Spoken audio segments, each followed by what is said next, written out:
Hello everyone, today I'd like to speak about non-government organisations, or rather they should be called government organisations.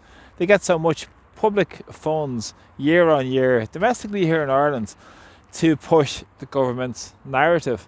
Now what's important over the last number of days is the closure of USAID, or rather the repositioning of USAID. There are some commentary to say that this has been shut down, but what's actually happened is that it's moved under the remit of the State Departments in the United States, where all this will be looked at on a case-by-case basis.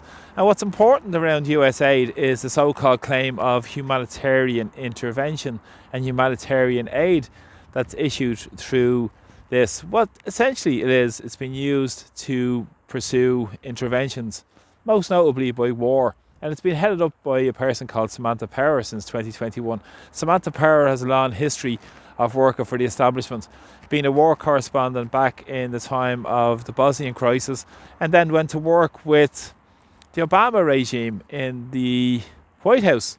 Now, then she moved on to the Biden regime and was appointed as well previously as a US ambassador to the United Nations before she moved into her lucrative role in USAID. And of course, was responsible in part for the interventions and the horrific wars in Libya, in Yemen and in Syria. We've seen the catastrophic fallout from those wars as well. But what's interesting with the USAID project as well, we all know it's funded by the CIA as well. But what's very interesting in terms of Ireland is that the revelations that came to light in the last couple of days to say that over $70,000 was spent on a get-together or a shindig in the Bord Gáis Energy Theatre here in Dublin. Now, what was interesting around this is that the money was put towards this Ireland 100 event that took place. Now, why were USAID getting involved in any event in Ireland, you may ask? But it's interesting, it was pursuing the DEI agenda, diversity, equity, equality and inclusion, of course, which is quite exclusionary in nature in many, many events. So a serious question should be asked about their involvement in Ireland, but of course we know Ireland are beholden to the neoliberal agenda and have been fully behind all these government organisations. In Ireland, since 1990, the explosion in the NGO careerist trade has gone off the charts really. It's grown over 90% since 1990. Currently there's about 170,000 people employed in these NGOs, and nearly 10% of total public spending goes towards funding these NGOs year on year in Ireland. Up to €6 to €7 billion per year is being spent on these government organisations. And of course, they work with the political establishment to work on the political, cultural and economic direction of the state. And we've seen that through USAID, for instance, with the war propaganda.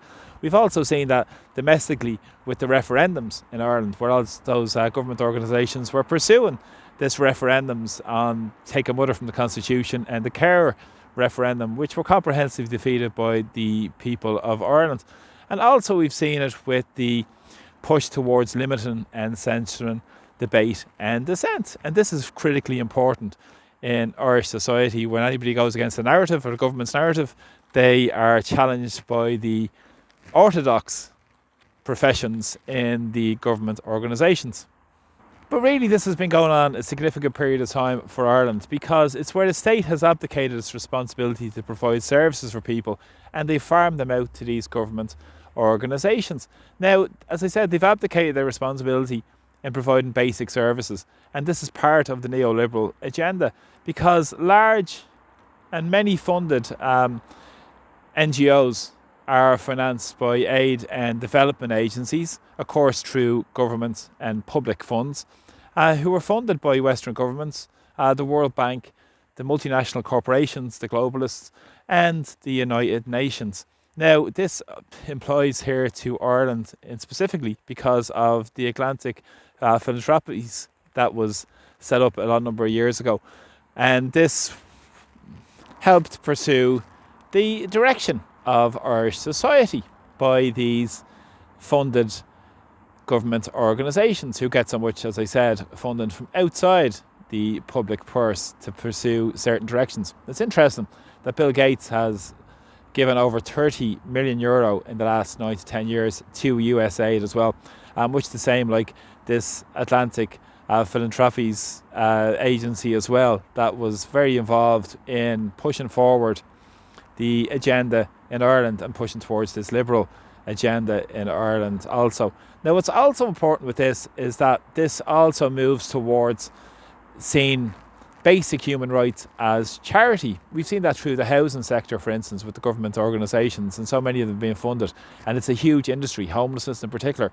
And what this does is diffuse really any sort of political anger, and really sees homes as charity rather than justice for people in society again.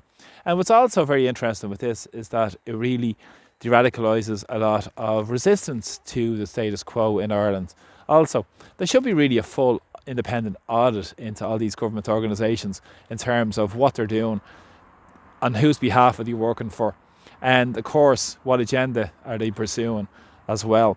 And it's very, very important because they have always been accountable to their funders, and also have opened the door to international capital to come in to support them, to push their agendas. Again, as I've said, and this abdicated role of the state in terms of supplying basic public services for people. And as I said, they also dictate the agenda, and are supported by the establishment every single day of the week are pursuing this agenda. Really, what should happen is that, as I said, there should be an independent audit of all these government organisations.